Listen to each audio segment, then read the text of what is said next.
सज्जनों,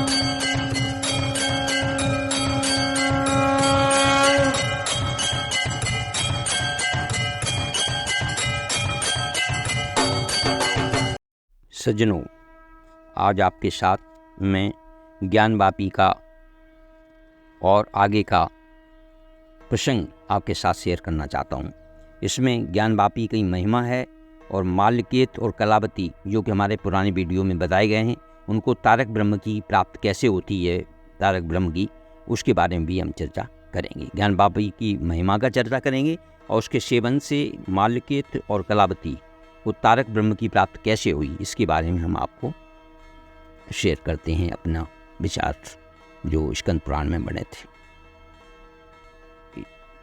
स्कंद जी कहते हैं, मुनि अगस्त्य मुनि को सुना रहे हैं, कलावती ने पुनः उस चित्रपट पर स्वर्ग द्वार के आगे श्री मणिकर्णिका तीर्थ को देखा, जहाँ संसार रूपी सर्प से डरे हुए जीवों के दाहिने कान में भगवान शिव अपने दाहिने हाथ से स्पर्श करते हुए तारक ब्रह्म का उपदेश देते हैं। बार बार चित्रपट को निहारती हुई उसने भगवान विश्वनाथ के दक्षिण भाग में ज्ञानवापी को देखा। पुराण में महादेव जी को जिन 8 मूर्तियों से युक्त बताया जाता है, उनकी जलमयी मूर्ति ज्ञानवापी ही है। महादेव जी की जिन 8 मूर्तियों को युक्त बताया जाता है, उनमें से उनकी जलमयी मूर्ति ज्ञानवापी ही है, जो ज्ञान प्रदान करने वाली है। ज्ञानवापी का दर्शन करके कलावती के शरीर में रोमांच हो गया, शरीर कुछ कंपित होने लगा, माथे में पसीना आ गया, उसके दोनों नेत्र आनंद के आंसुओं से भर आए, देह जड़वत हो गई, मुंह का रंग फीका हो गया, वह चित्रपट उसके हाथ से छूटकर गिर गया। इस क्षण भर के लिए अपने आप को भूल गई। तदंतर कलावती की दासियां इधर उधर से दौड़ती हुई आईं और आपस में पूछने लगीं, क्या हुआ, क्या हुआ, क्या हो गया। फिर भी शांतदायक उपचारों से धैर्यपूर्वक उसकी सेवा में जुट गई। उसे उस अवस्था में देखकर बुद्ध शरीरणी नाम वाली एक सखी बोली, मैं इसकी संताप को शांत करने के लिए उत्तम औषध जानती हूँ। वह इस चित्रपट को देखकर तत्काल विकलता को प्राप्त हुई, अतः फिर उसी का स्पर्श करने से संताप रहित होगी। बुद्ध शरीरणी के कहने से दासियों ने कलावती के आगे उस चित्रपट को रखकर कहा, रानी जी, इस चित्रपट को देखिए, जिसमें आपको आनंद देने वाले कोई इष्टदेव विराज रहे। चित्रपट का स्पर्श होते ही कलावती मूर्छा त्याग कर सहसा उठ बैठी। फिर उसने ज्ञानदायिनी ज्ञानवापी को देखा। चित्रपट में अंकित उस ज्ञानवापी का स्पर्श करके ही उसने जन्मांतर का वैसा ही ज्ञान प्राप्त कर लिया जैसा कि उसके पूर्व जन्म में था। तब उसने प्रसन्न होकर अपनी दासियों से पूर्व जन्म का वृत्तांत कह सुनाया। मतलब इसके दर्शन मात्र से उसको अपने पूर्व जन्म का जो है स्मरण हुआ है। कलावती बोली, पूर्व जन्म में ब्राह्मण की कन्या थी और काशी में विश्वनाथ मंदिर के समीप ज्ञानवापी के तट पर प्रसन्नतापूर्वक खेला करती थी। मेरे पिता का नाम हरस्वामी, माता का नाम प्रियवंदा और मेरा नाम सुशीला था। इस समय ज्ञानवापी को देखने से क्षण भर में मुझे यह पूर्व जन्म का ज्ञान हो गया है। कलावती की यह बात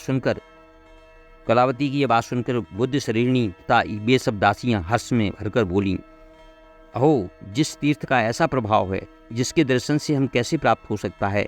कलावती रानी, आपको नमस्कार है, आप हमारी मनोकामनाओं को पूर्ण करें। राजा से प्रार्थना करके हमको भी वहाँ ले चलें। जो चित्रपट में प्राप्त होने पर ही वे आपको ज्ञान देने वाली हुई है, वह अवश्य ही नाम से ज्ञानवापी कहलाने योग्य है। कलावती ने उन सबकी प्रार्थना स्वीकार करके महाराजा को से कहा, प्राणनाथ, आप जैसे पति को पाकर मैंने सब मनोरथ पूर्ण हो गए हैं। आज पुत्र अब एक ही मनोरथ शेष है, जिसके लिए मैं प्रार्थना करती हूँ।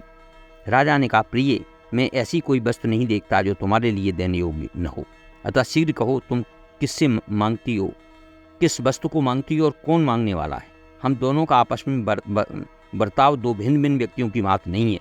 राज्य, कोष, सेना, दुर्ग तथा अन्य भी जितनी भी वस्तुएं वे सब तुम्हारी हैं, मेरा कुछ भी नहीं है। मैं नाम मात्र के लिए भी इनकी स्वामी हूँ। कलावती बोली, नाथ, मुझे शीघ्र काशीपुरी में पहुँचाइए। राजा माल्यकेत ने कहा, प्रिय, यदि तुमने काशी जाने का निश्चय कर लिया है तो अब मुझे भी यहाँ रहने की आवश्यकता नहीं है, अतः हम तुम दोनों को काशी चलना चाहिए। इस प्रकार अपनी प्यारी पत्नी कलावती को आश्वासन देकर राजा माल्यकेत ने पुरवासियों को बुलाकर सत्कार किया और पुत्र को राज सिंहासन पर बैठाकर कुछ रत्न और धन साथ ले काशीपुरी को प्रस्थान कर दिया। विश्वनाथ जी की नगरी का दर्शन करके राजा ने अपने को कृतार्थ माना और संसार सागर से पार गया हुआ समझा। पहले जन्म की वासना से रानी कलावती ने उसी पुरी की समस्त गलियों और मार्गों को स्वयं पहचान लिया। उन्होंने मणिकर्णिका में स्नान करके बहुत सारा धन दान किया और विश्वनाथ जी की पूजा करके परिक्रमा करने के पश्चात मुख्य मंडप में प्रवेश किया। वहाँ धर्मकथा सुनकर धन दान किया। फिर राजा ने सायंकाल की महापूजा की और रात में जागरण किया। तदंतर प्रातःकाल उठकर शौच और स्नान से निवृत्त हो रानी के बताए हुए मार्ग से वे ज्ञानवापी पर गए। वहाँ हर्ष से भरे हुए राजा ने कलावती के साथ स्नान किया और श्रद्धापूर्वक पिंडदान देकर पितरों को तृप्त किया। वहाँ सुपात्र ब्राह्मणों को सुवर्ण और रजत दान किए। फिर दीनों, अंधों, दरिद्रों, अनाथों को धन से संतुष्ट करके नरेश ने पारायण की रत्नमयी सीढ़ियाँ लगवाकर ज्ञानवापी का संस्कार कराया। रानी कलावती ने अपने पति के साथ ज्ञानवापी तीर्थ के प्रति भक्तिभाव बढ़ाया और आय के शेष दिन तपस्या पूर्वक व्यतीत किए। एक दिन प्रातःकाल वे दोनों दंपत्ति ज्ञानवापी में स्नान करके बैठे हुए थे। इसी समय किसी जटाधारी व्यक्ति ने आकर उनके हाथ में विभूति दी और इस प्रकार कहा, उठो, आज एक ही क्षण में तुम दोनों को यहाँ तारक मंत्र का उपदेश प्राप्त होगा। उस जटाधारी तपस्वी ने इतना कहते ही आकाश में एक तेजस्वी विमान उतर आया और सब लोगों के देखते देखते भगवान शिव उस विमान से उतरे। उतरकर उन दोनों पति पत्नी के कानों में स्वयं ही ज्ञान का उपदेश किया और उपदेश के अनंतर अनिर्वचनीय परम ज्योत स्वरूप वह श्रेष्ठ विमान आकाश मार्ग को प्रकाशित करता हुआ तत्काल ऊपर को चला गया। महादेव जी भी अपने परम धाम में चले गए। स्कंद जी कहते हैं, तभी से ज्ञानवापी तीर्थ का महत्व इस संसार में सबसे अधिक हो गया और ज्ञानवापी भगवान शिव की प्रत्यक्ष मूर्ति एवं ज्ञान उत्पन्न करने वाली है। ये हमारा जो ज्ञानवापी के बारे में दूसरा वीडियो था वो हमने आपके साथ शेयर किया। अगर आपको ये हमारा वीडियो पसंद आता है तो कृपया इसको लाइक करें, शेयर करें, सब्सक्राइब करें तथा फॉरवर्ड करें। भगवान भोलेनाथ आप लोगों पर कृपा बनाए रखें। ओम नमः शिवाय। धन्यवाद।